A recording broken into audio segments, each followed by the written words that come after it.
Good day, everyone. I am Michelle Bacon Caneda of Maximilian Noel Memorial National High School, Carker City Division. I'll be talking about women in literature, and its sub-genre is motherhood. I'll be analyzing the motherhood in the movie Abakada Ina. Women in the early centuries were seen to be soft and weak. They're considered as unimportant. They seem to exist only to serve men. Women before were not seen to be strong, all-round, smart, and versatile. Their voice are unheard, and women would reach its full bloom once she reaches motherhood. For the history and development, I actually had confusion in coming up with this report that I had today because I'm confused of what to focus. Should I focus only on motherhood, or should I focus to the women before who were not given the right to write, or both? So what I did is I talked a little about how women had or gained that right to become writers as well, since they were being deprived of such right. And also I have talked a little history and the development of motherhood as a subgenre of this women in literature. So I'll start. In the early centuries of literature, there were no women writers. This is due to the fact that societies were dominated by men. Yet, women are unstoppable. There were women who were writing secretly using male pseudonyms. So we all know that women before, as I mentioned in my introduction, their voice are unheard, they were unimportant. They are considered as one of the people in the marginalized society. So they were not given rights. They exist only to serve men. They seem to exist not to have their own right to show their creativity, their skill, or whatever they got, because they have only to be at home. They should not work, they should not go in any school, or they should not even vote. So with such idea, women also does not have the right to even express themselves through writings. So women are not writers before at the early centuries. And yet, despite that idea, there were still women who are unstoppable. They want to share their ideas. That's why they secretly hide themselves by using male pseudonym. One basic example of this are the Bronte sisters. They use the pseudonym the Bell brothers. Namely, they are Charlotte Bronte, Emily Bronte, and Bronte. And their male pseudonyms are Career Bell, Alice Bell, and Action Bell. Mary Wollstonecraft's A Vindication on the Rights of Women in 1792 is a landmark treatise that paved the way for many women after her to not only publish their works, but also to engage in overall critical discourse surrounding this issue. So another writer who made his time to share her ideas was Mary Wollstonecraft. And with the a literary piece that she had written, she's able to urge women. She's able to give women the courage to speak and be one of her. That is why, because of her, women in literature started. Immediately after the Civil War, Susan B. Anthony, a strong and outspoken advocate of women's rights, demanded that the 14th Amendment include a guarantee of vote for women as well as for African American males. So, it was Susan B. Anthony, who is an advocate of women's rights, made a way that women should be heard in the society. By 1896, women had gained the right to vote in 4 states like Wyoming, Colorado, Idaho, and Utah. However, not until the passage of the 19th Amendment in 1919 did women throughout the nation gain the right to vote. And from that time on, that the women gained the right to vote, it also opens the idea that women can also have or do things that men does before. Virginia Woolf's A Room of One's Own in 1929 is often considered a driving force. Her journal was launched in 1975 and specifically seeks to publish and promote works by female writers. So one part of Virginia Woolf's works was this: a woman must have money and a room of her own. So from that part, we could tell that from her composition or from the literary piece, from the journal that she had written, she's able to awaken women to open up, to speak, and to have their part in terms of writing. Colleges then began offering courses in women's history and literature. In recent years, a greater emphasis on intersectionality has encouraged exploration into relationships between race, gender, religion, and caste to even further prove the importance of and the acknowledgement of the place of marginalized groups in the literature. So from then on, colleges started to accept women to study about history, and they even also open courses that talks about women's history and literature. Motherhood in literature. Let's start with the quotation. Motherhood is a stage in life that none would ever understood until she become one. To me, this quotation means that you should never underestimate a mother, because you could never understand what she had been through until you become one. So mothers have been the focus of many fictional works throughout literary history. Writers may revere or confront, respect or dissect, reject or accept them, but countless pages have been written in an attempt to understand them. So from the quotation I had presented earlier, I would relate this to this introduction to motherhood in literature. Since the different literary pieces written were having difficulties in showing the characters of mothers in their fictional works. In the 19th century, Motherhood, and Louisa May Alcott's novel Little Women, set during the Civil War, Mrs. March is portrayed as the quintessential lady of the time period. She doesn't have a career of her own, but she's not a lady of leisure. She spends most of her time doing charitable work.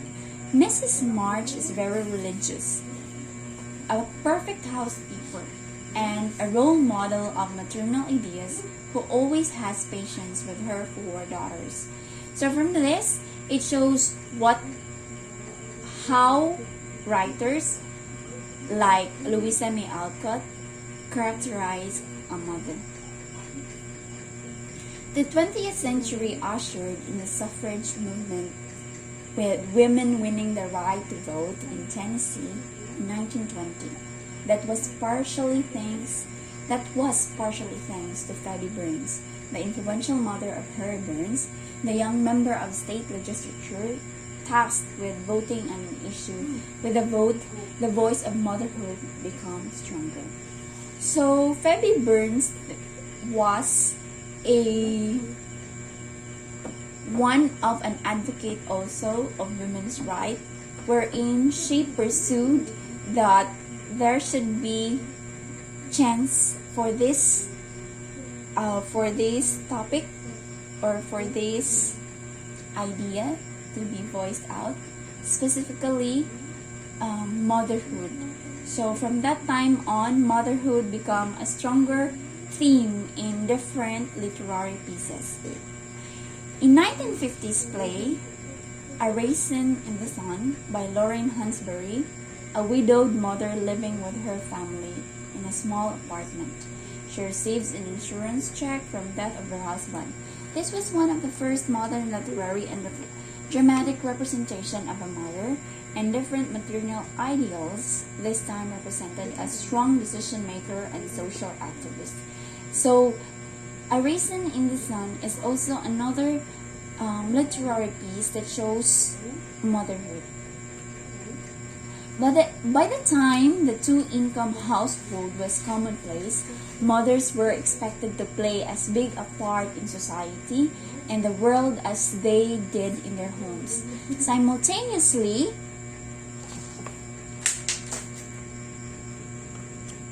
divorce rates were skyrocketing and single-parent homes became more common. One of the best portrayals of ideal motherhood and maternal ideals during this time period was the 1998 film, The Parent Trap. While the story follows two twin girls, the mother in Young, Beautiful, Divorced, and Financially Successful, other movies with motherhood as theme began to focus more on strength of women. So, since mothers or women were been given different rights, especially in coming up or in being at home at the same time, being writers, they would have income from it. So they become two-income household women, meaning a housewife at the same time earning incomes. With such ideas, situations, these become reasons why divorce rates were skyrocketing. So single parenting then become common, and with that, it become also theme. One characterization shown in different literary pieces like movies or film entitled The Parent Trap. Modern movies tend to portray a much more realistic definition of mother. The 2012 novel-turned movie, The Fault in Our Stars, provides a great example of modern motherhood. The main character, Hazel Lancaster, is diagnosed with cancer at the age of 13. Her mother sets aside her career to be her caregiver and teacher. She encourages Hazel to follow her dreams and never lets her act like a victim, even though she has cancer. In the end of the novel, it is revealed that Hazel's mother had been so moved by the experience that she begins working toward a master's degree in counseling in order to help other families with similar struggles. So this is also another literary piece that shows what or how motherhood has been characterized.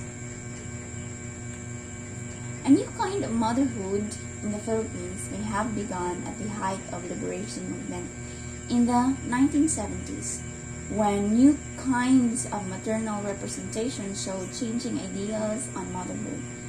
Hope Saban-Panyo of 2000 2009 written Philippine Motherhood during the American occupation and found that it inherited the Spanish ideology of domesticity and familialism, which continued to be the bedrock upon which Philippine motherhood was organized. But she also found changes in economic and social sphere, which cascades to women who are then given a chance to seek advancement at the expense of their motherhood roles, despite that maternal ideology at the time remained to be traditional. So here in the Philippines as well, in Philippine literary pieces, motherhood is also one of the themes focused by different writers. And the height of focusing motherhood as one of the themes in literary pieces started from the liberation movement in 1970s.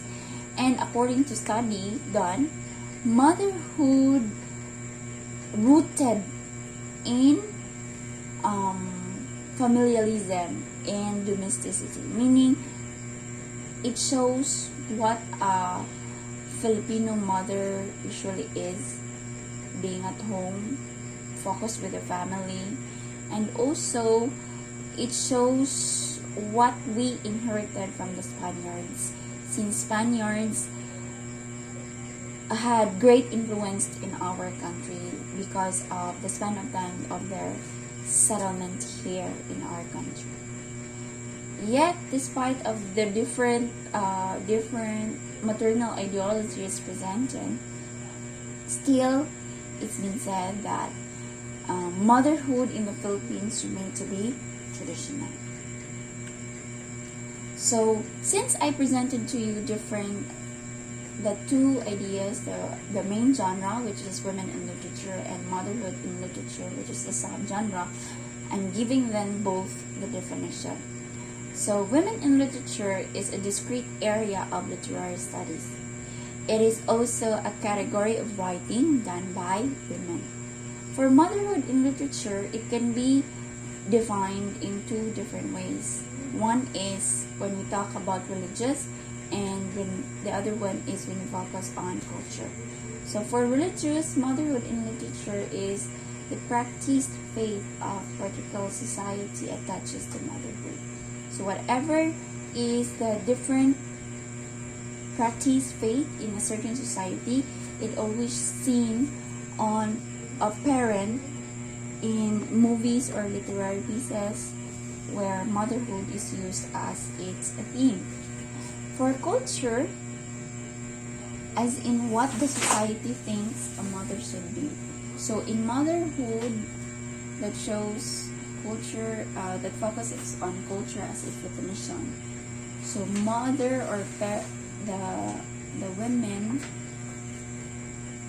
who acts as the mother in a literary pieces shows what the society thinks a mother should be.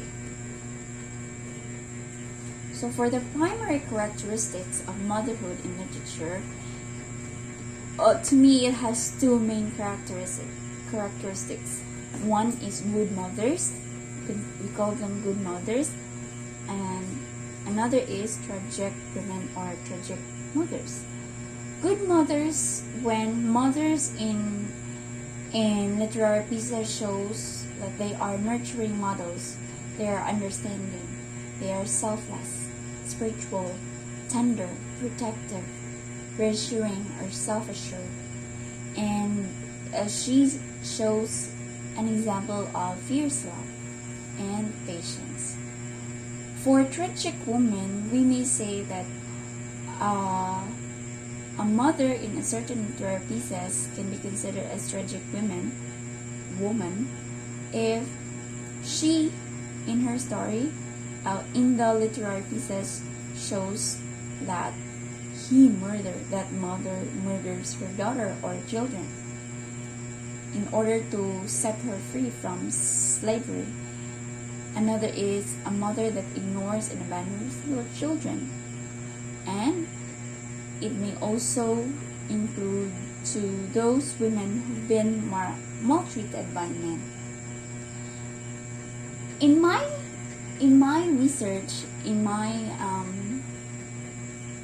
different readings that made, these tragic women can be seen in the literary pieces written by men, written by male writers. So, as I may say that one issue in motherhood in literature is the misinterpretation of motherhood, because at the early years in literary, there were no women writers. There are a lot of male writers, and what they show, the characterizations they've seen in their literary pieces may fall on tragic women, because in their different literary pieces that they've written, they shows that mothers are like this and that, which are, to the women writers, to the female writers, these are unacceptable. They misinterpreted what motherhood is.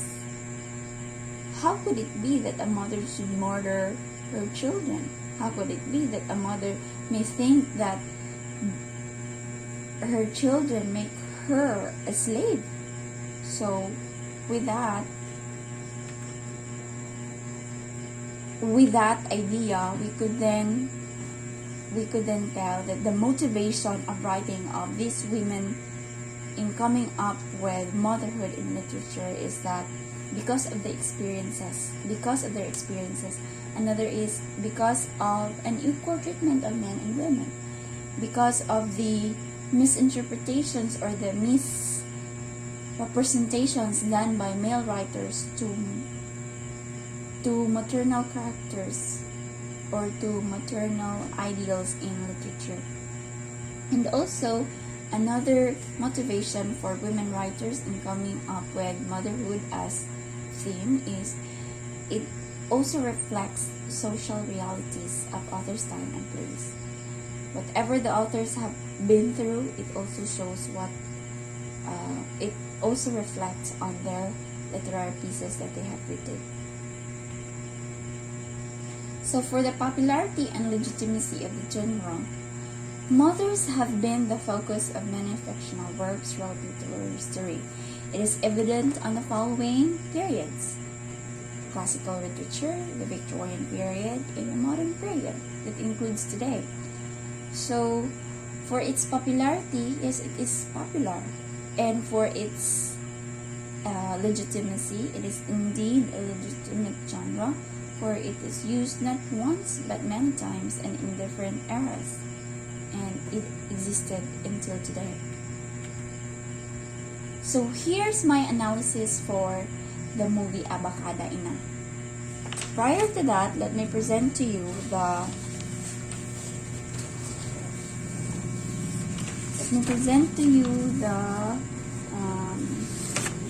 summary of the movie Abacada Ina. The story revolved around an illegitimate mother named Stella, who married a man named Daniel, who had 3 beautiful daughters.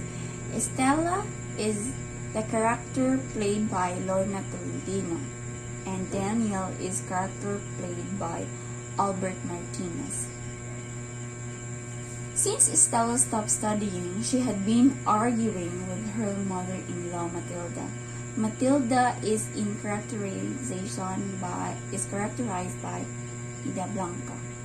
Matilda loves her grandchildren very much.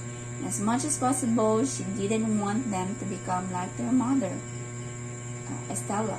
She even brainwashed them to be ashamed of their own mother, their real mother, Estella. And Estella, however, felt out of place. So as she felt that scene, she decided to move away from Matilda, her mother-in-law. Okay, so from the movie Abacada Ina, I may say that there are 4 phases of motherhood. The 4 phases of motherhood can be seen in the character of Estella, Matilda, Miling, and Ami. Estella is played and portrayed by Lorna Tolentino. She is an illiterate. She did not finish grade 1, or she did not even finish her studies. She had 3 kids. She married David. Matilda is David's mother. She is a teacher. Mylene, she is mother of Stella. She is a regular housewife. She's a single parent. Amy, she's an educated, a rich character in the movie, yet she's also single parent. So, for Motherhood Phase 1, Motherhood Phase 1 is characterized by Stella, or shown by Stella. Stella can be characterized as a good mother, but the primary characterizations that I mentioned earlier here, Stella belongs to the first characterization, good mothers. She belonged to that because Stella does everything she could, as long as she could support her children, her family. She supports her family by being a market vendor. She travels from her home, going to the market and to and fro, visiting her children in the school, bisag yagit kay siya dagway, using a kanang sikad nga gikunikan o sana ragtangkal. So that's what she used in transporting. She strives hard to do what's best for her children. So para niya, bahalag magkayagit siya, she do everything para sa iyahang mga anak. She was not considered mother by her 2 daughters, for they think their mother knows nothing. So these youth, the children of Stella are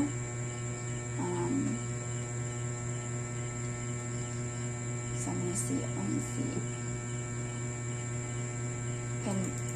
If you could see the arrow, kani siya. Matet de Leon, siguro ni siya. Then, yes, si Matet de Leon. And then, the other one is Beth, si Aiza. This one is Beth, Aiza Marquez. So, these youth who are in their sila sa ilang high school years, they won't believe their mother because to them, they know better than their mother. Lang mama ko no kay kuan naman elementary ra, wala gikatiwa, so wala, they did not consider ang ilang mother nga someone nga mo teach nila, especially in terms of school related things. So they did not consider their mothers, Stella as their mother, but lang consider as mother, guardian, someone nga they could ask help for, especially for school activities, is their grandmother, who is Nida Blanca, Matilda in the movie. She, though among the 3 children she had, she still shows superiority over her daughters. Stella still shows superiority. Iya gyapong magkagubot sila kay iya gyapong kasabaan niya mga anak. Gusto niya, despite of the fact na dineglect siya sa iyang mga anak, iya jud ipamuka sa ilang siya and mama, despite of their status or saan ilang nakatunan o saan iyang wala. Another motherhood phase 2. Another motherhood scene in the movie is Matilda. Matilda is an unfair mother. She's very dominant. Dominant because she wants her children or whoever they are to follow what she wanted. She even underestimates people. She underestimates Stella and his son Jojo. played by Bobby Andrews. She underestimates them. She always tell them that they're just this and dapat ka nang mura na sila, di na nila kayang maambot ni na ano siya, ma-underestimate siya people. Matilda can be considered as wicked mother-in-law. So with those characterizations, makaingon ta nga si Matilda is under tragic mother characterization, tragic woman. Mahog as tragic woman, nabilang siya sa characterization ng tragic woman because of characterization na she's a wicked mother-in-law and she underestimates people. Even di na niya tagdun tarong iyang anak na si Bobby kaya siya mag-focus ni David nga another anak niyang para niya magaling kay Siman siya. And so with those first characterization mentioned, maingon ta nga tragic woman siya. Though she has this positive side, she takes responsibility on her children, sa iyang grandchildren. She took over the role of Estella as a mother to her two daughters. Nakaingon ko nga she takes the responsibility over sa iyang grandchildren because she don't want Estella to do things especially in school related. Gusto niya siya gyud ang handle labi na para sa iyang mga apo. So Motherhood Phase 3, it is characterized by Meling. Meling is played by Alicia Alonso in the movie. She's a selfish mother. She focuses her life to a man who loved. So, mabilang siya sa tragic women.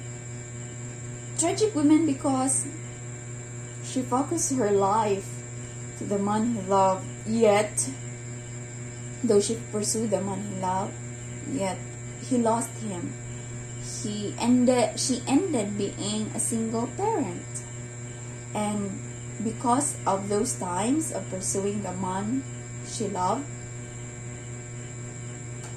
she lost time for her daughter Stella, and with that become the reason why Stella stops her studies. So wala ni padayon si Stella og eskwela kay iyang mama wala that time to guide her, kay iyang mama gulong-gulo ang buhay, nagukod sa laki, but it ended up nga biyaan na sad siya. So Meling is under a tragic woman characterization sa Motherhood. Another last Motherhood in the movie is the Motherhood Phase 4. It is characterized by Amy. The role of Amy is portrayed by Joanne Kentis in the movie. She's a goal-oriented mother, yet a single parent whose only way of living is to sell her flesh to different men. So, Amy had one child, in preschool kato siya in the movie, pero she provided everything for her child. Makaingon ta nga, she's a good provider to her child. She's a good mother.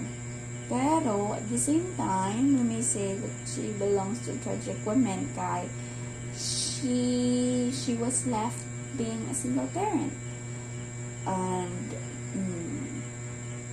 men enjoys her flesh. So, usa siya ka babaeng mababa ang lipad. So, yung pangwartahan is pakicheck in sa hotel with different guys.